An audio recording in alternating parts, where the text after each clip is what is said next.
I wanted to spend a little time going over this week's assignment with you. Uh, this is the main text of it right here. So I'm going to go over the term later. You only have to do one of these blocks. All right, either this one, or this one. All right, don't worry about the terms yet, but either do one of these. And this one's going to ask you to describe what you think it means. This one would be an example followed by like a reason.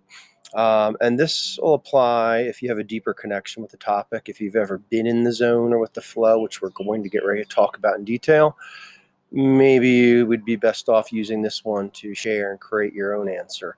And we shall talk about creativity right off the bat. First, I want to give you a definition. What is, all right, you see it here, how to use mindfulness and meditation to get in the zone. Zone is like a phrase for like a ideal mindset. It's the right balance of like brain waves. It's been studied not too long, but here we go. Let's just jump into this. This psychologist coined the term first, the flow. All right. We'll see about if this guy, I'm not going to try that name, really did this. I think it was described earlier by Bruce Lee, which I'll get into. But there's one key point in here I want to go over: autotelic experience. So this is basically like a self goal. Autotelic is a self goal. And if you think about like things you try to do in your life, if you've done well at them, you've probably really wanted to do well at them. Things that other people are like, hey, why don't you do this? Why don't you do that? And it's really not a passion you have. Probably why maybe you didn't become successful. Maybe you tried it and did develop a passion, but if it's not something like your heart is truly in, you won't have this autotelic experience to guide you into a deeper like mental state as you do the job. So I'm gonna let this video play here. Just some people working, doing some neat things. And it's just interesting to me to watch. Like these are examples of the zone. Their ingenuity, their teamwork. There's a focus. It's goal ridden. I'm sure some of the workers like to get done early. I'm sure it's also very efficient to do it this way and some of the things they do. But it's a mindset. It's being precise. It's doing a good job. It's not doing it sloppy.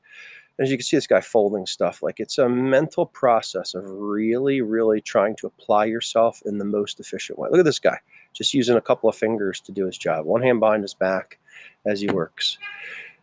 Muscle memory's involved. Your muscles remember a pattern and what to do and how to do it. That's something you'll see in all these people. They're prepared. They know what they're doing. When we talk about it later in sports, because there's good examples in sports and some other areas, a lot of times somebody has to overcome something. And usually, or I could say sometimes, it's not even it's the championship game that matters. It's some other type of personal obstacle. All right, so I'm going to just reference this because I think it's worth knowing. This is a research paper that I could go on all day for. I'm going to show you how to multiply your intelligence and your understanding of a subject by about 10. This is just like a research paper. And while I was reading up for this, I came across this research paper. Who's moving awfully slow right now. But what I wanted to point out with the research paper was that it really allowed me to get like 20 years of knowledge on the topics just by reading it, just by reading this research paper that doesn't want to open now. Let me see if I can prompt it to, here we go, just by a click. I gained a lot of understanding because what you'll see here, this is a systemic review. That means it took a bunch of research that already existed about different psychological factors and motivation, things like that. And then down here I present it, and the study adds it to the current research. So some years have passed, some research has been done, so they look at the current research with the most, or I'm sorry, like research that hasn't been reviewed in a while and try to apply like more modern ideas to it. And I'm not going to go through all of this. You can see I've highlighted some areas I wanted to maybe remember to come back to. And, there's math in it and there's explanations and all this stuff. But it really comes down to like you can get a lot of information sometimes just by reading conclusions or the discussion about a paper. And I'm just going to talk about that. All right. So let me find my area right here that I want to be in. It's right above here, I believe. All right, so this is the discussion, and you can see they're using the term flow in sports. All right, oops, wrong way. I have a quote I wanted to make sure I give out. I make sure I went over. All right. So you know what? I'm just going to start right here where I have highlights. I'll bump into it. This talks about how yoga intervention leads to mindfulness in elite youth swimmers. All right. That's a study. I could click on this and read it and whatnot and go into all that. But I also saw music, and I'm going to talk about creativity in the zone later. Music is used for, and they measured against different variables. But the main findings of this review of what existed is that personality traits like confidence, anxiety, and you can go through a list here, are factors associated with the flow and experience in sports. All right. Now, what this did differently from other studies that were done a while ago, they included anxiety. Specifically, they looked at for one of the search terms I think they used was performance anxiety, and they tried to see if there was anything that allowed you to think that you could train yourself. And certainly they did find things that say you could train yourself to reduce performance anxiety. What's the last thing I have highlighted here? I think this is the big one. Is there a chart here? Okay, so I want to spend a minute here. Most of the studies conducted in the past 5 years had a relationship between confidence and the flow in sports environments. Athletes who are engaged and committed, scroll, confident, able to perceive challenges like opportunities rather than threats, are more likely to experience the flow. So it's confidence isn't a dimension of like bragging or I'm better or like posturing, like flexing. It's a dimension of mental toughness. That's what you need, according to the research, to be able to predict if you would get into the flow. Now, I am going to go through some examples of that later, but this idea of the flow, I believe it started. We had that study before that said 1970, whatever. Bruce Lee actually used the term. Bruce Lee died in the early 70s. Remember that study was 75. As I navigate the spinning wheel of death here, Bruce Lee used the term to describe his style of martial arts. His style of martial arts, Jeet Kune Do, was basically describing like a flow state. Let me just try to reload a page here. I don't even know if I'm recording anymore. Here we go. And I'm going to let Bruce Lee say this to you in his own words in a minute.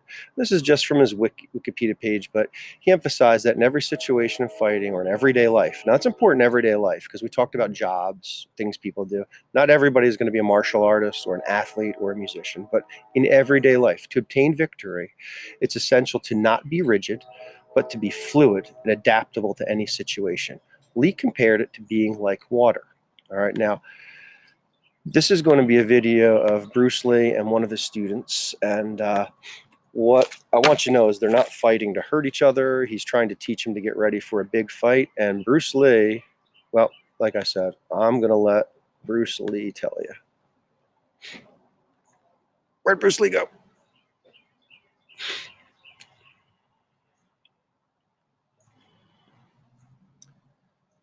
Oh, come on. All right, hopefully Bruce will be up in a second. Bruce Lee talked about his combat style. He would always talk about using like his opponent's moves to counter them. So kind of like his movement would depend on what his opponent was doing. Oh boy, let me close up some browser windows here, see if that helps at all. No, wish to survive. All right, here we go. I don't know. Let me put this back where I want it. No. All right, again, this is his student. So Bruce Lee up here is working with this guy to get him ready for something. But he's going to describe his water and flow idea here. You wish to survive. What do you do? I don't know. Fight.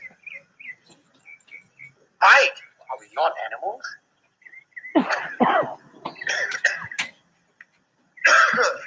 All right. I can't find much evidence to the contrary, Lee. Right. Fighting is efficient in close quarter, but don't make a plan of fighting. That is a very good way to lose your teeth. I want to point out here, please don't bite people just because of this. What Bruce Lee was pointing out there is, what else did that guy have left? His hands are useless. His legs are useless. All he has is his teeth. Bruce Lee, his reactions were so quick that he would have recognized that instantly and performed probably the bite and gotten out of there. Now he's going to talk about his style where he flows. There's so much to remember. If you try to remember, you will lose. Empty your mind. Be formless, shapeless, like water. Now you put water into a cup, it becomes the cup. Put it into a teapot, it becomes the teapot. Now water can flow or creep or drip or crash. Be water, my friend. Be water, my friend. All right, it can flow. And he talks about that a lot. So what does that have to do with us? I'm going to show you an example in modern day basketball, maybe my modern day basketball. But when you search best basketball player of all time, who do you get? LeBron. Just kidding. Michael Jordan's right there. And I'm going to tell you why I think he's the GOAT in here. And I think it had to do a lot with his mental preparation.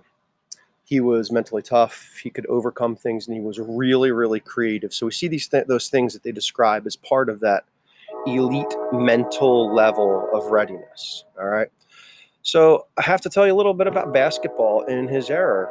Before his, well, that's loud, huh?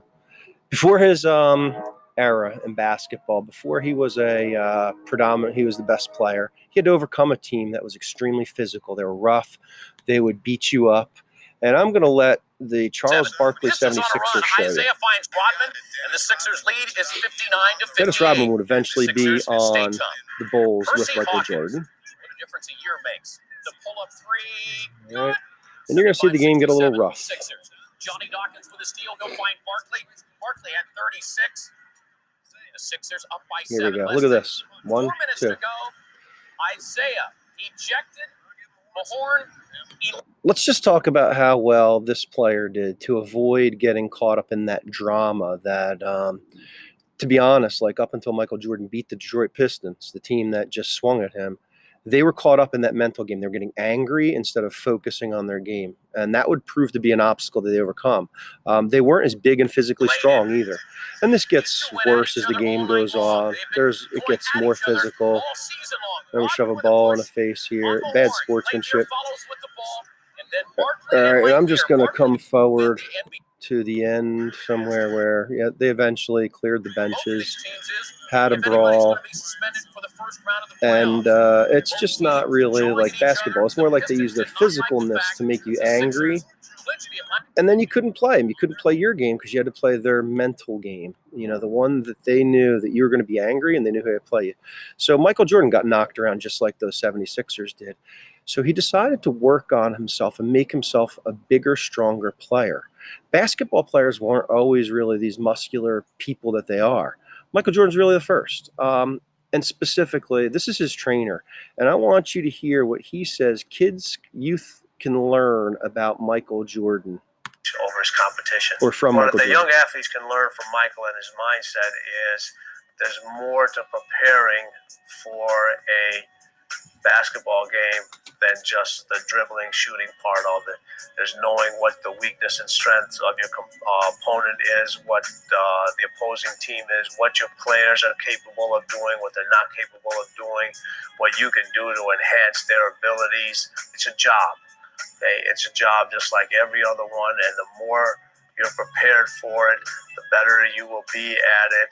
But preparation takes hard work, and So preparation, hard work, mental focus, that just being on a whole nother level, and setting a autotelic or a self goal. His goal was to get past the two-time world champion Detroit Pistons, who played that rough brand of basketball. They would push and shove you around. And these were some of their words prior to last game. Capitalize that situation, but we're a great team, back-to-back world champions. We're not just gonna go down without a fight. They're not going down. Look at this guy, face mask. Why? He's got a broken face because they shove each other and knock each other around all over the floor when they play. Look at this physical play. we had to take the physical aspect of their game talked about playing through that kind of thing, and the guys were ready to do that. So this is Jordan, like pretty much in his prime, when he's just becoming the superstar. He finally figured out to get over that one opponent that always like got him. And this is the game where he really did it. And he was just able to go into another state. I remember I watched this game, and you could tell at the time, like you were just seeing a player who was completely determined to out hustle and outwork his opponent. I got up and I was angry. All right, this is what I want to go over here. He gets knocked down. Relax. Just don't worry about it. Don't let them see you. Let me just rewind this because I want to put this up. The player gets knocked out. I think it's Bill Cartwright. When he gets knocked down, Michael Jordan comes over to him and says the following, which is what you do when you're mentally as fit as can be and your teammate needs help or your friend needs help. This is what you come tell them. Relax. Just don't worry about it. Don't let them see you hurt. If they see you hurt, they're going to come after you more and more. So just smile and walk away because it was all out of frustration. They're frustrated. Scottie Pippen right here. Now, Scottie Pippen knows he's got him. They're roughing him. And look at this. He goes down. And what's he doing? He's smiling because he knows that now they're playing his game. He and Michael Jordan are no longer playing the game the Pistons want them to play. They're playing their own game. Something that wasn't included in this little documentary that I think is worth mentioning. Like after the Pistons were clearly beaten, I mean, they're losing by a lot now. With 13 seconds left in the game, they walked off the court. You could see him walking, crossing midcourt. All right. I watched this. I thought it was going to be a fight at first. I didn't know what to expect. I don't think the players did. But nobody. Stuck in their heads. They left early. I don't know.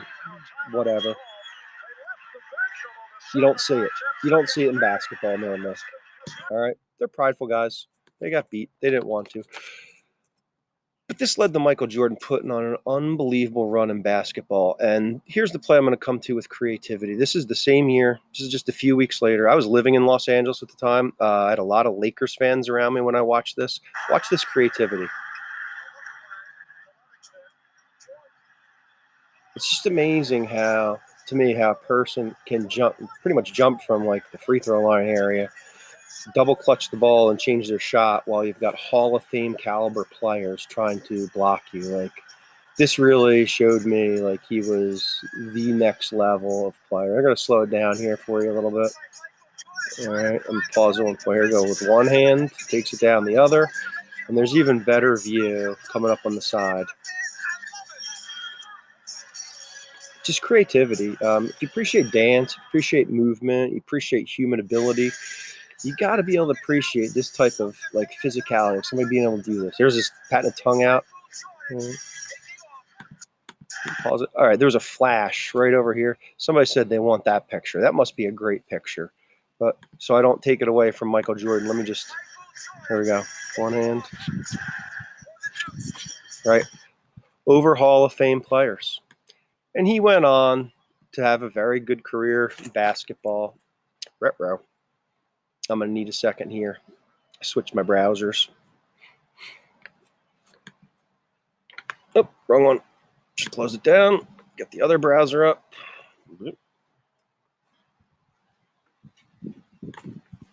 All right. So this is I could go on all day. I think I'm going to just cut this video out. It's a famous game of his because he also played in what was considered the best game of all time. He played with a bunch. I think there's like 12 Hall of Fame players on the court in this time. This is what the Hall of Fame player said after the game. This is Larry Bird talking to Magic Johnson. And Michael walks in. And he says, "It's a new sheriff in town." Michael Jordan's had the confidence to go up and say that to like two Hall of Fame players. And Magic Johnson, Larry Bird are not nobodies. I'm sure you know who they are. And at the time, they were still the best players, but that's the time when it changed. All right, so dance, I've talked about a little bit. Music a little bit. My last two examples deal with that. And then I'm going to turn you loose on the assignment. Ray Lewis, he had to overcome something for his first Super Bowl appearance. He was convicted of murder. He got off the charges, and it turned out that they charged somebody else with the crime. But he talked many times about how it drove him. And this is his last home game. And I'm going to include this for two different reasons. Number one, his dance before the game. His knees bowed in prayer. Let me just let this read. 71,000 Ravens fans, listen in as the last dance begins in Baltimore. Some people would say this is psyching up, maybe. Ray Lewis left everything he had on the field for the Baltimore Ravens. He's in the big screen doing his His dance. final home game would be no exception.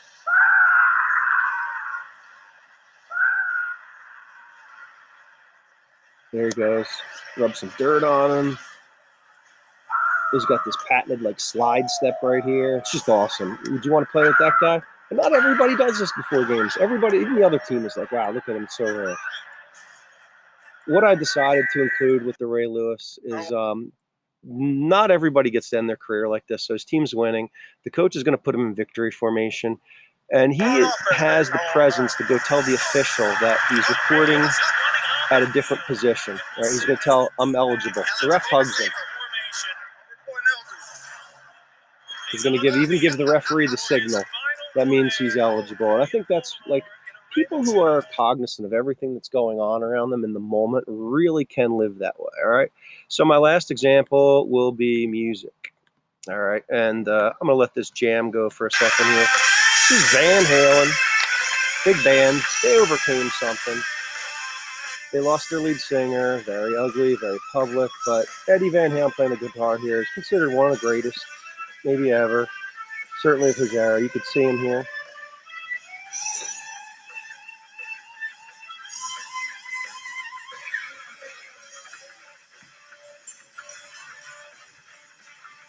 You see the dancing? Something about that dancing factors into this zone and flow of things. All right, you're getting in sync with somebody else. It takes a try or two sometimes. They get it.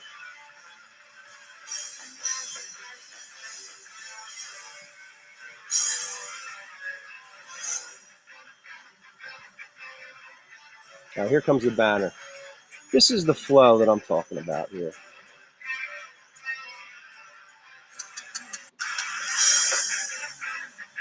All right, here's the banner. All right, it says the king. All right, now what I want to point out to you here is that he's going to put this banner on him. Now, if this banner touches the guitar strings, the show's over, because if anything's touching guitar strings, that, you know, the sound won't be produced. So I want you to watch how he handles this. This thing could have easily like ended the show for a few seconds, but watch Eddie Van Halen in the zone here. Doesn't miss a beat. Just gets it right off, and you can see right in here, his fingers kept, you know, the banner off of the guitar. He flung it out when he had to. Now, Sammy's this lead singer, Sammy Hagar's kind of in the zone too with the song, and he's really rolling tight with it. And I want you to watch this. He's going to duck something in harmony with the song. There it is, right there. Those are zone things. And I'm going to leave you with Bruce Lee. Bruce Lee said, and this rolls into everything we've talked about with the zone, your best performance, and your the best version of yourself. He's going to talk here about expressing yourself honestly and why it's valuable. To me, okay, to me, ultimately, martial art means honestly expressing yourself. Now, it is very difficult to do, okay? I mean, it is easy for me to put on a show and be cocky and be flooded with a cocky feeling and then feel like pretty cool and all that. Or I can make all kinds of phony things, you see what I mean? Blinded by it. Or I can show you some really fancy movement. But to express oneself honestly, not lying to oneself, and to express myself honestly, now that, my friend, is very hard to do. And you have to train. You have to keep your reflexes so that when you want it, it's there. When you want to move, you're moving. And when you move, you are determined to move. Not taking 1 inch, not anything less than that. If I want to punch, I'm going to do it, man, and I'm going to do it, you see. So, I mean, so that is the type of thing you have to train yourself into it, to become one with the punch. Now, I'm leaning forward a little bit, hoping not to hurt any camera angle. I mean, you got to put the whole hip into it and snap it and get all your energy in there and make this into a weapon. All right, so there's Bruce Lee talking about it. So I'm going to close these out, and I'm going to just say to you that that's where it's at. It's like an honest expression, and that goes with being yourself. It goes with a lot of things, but most of all, I think it goes, and there's something to be said for its ability to guide you to a good state of mind if you ever need to have a performance, such as giving a speech, performing a game, an instrument. I didn't really talk about this, but writers, we could be talking about the way you hold the pen, the way your thoughts come out, the way you're able to express your ideas. Like there's a zone and a flow to that also. So listen, if you don't have a personal experience, or maybe you don't really think this is for you or something that you'd be interested in, just describe what you think is meant by it. All right.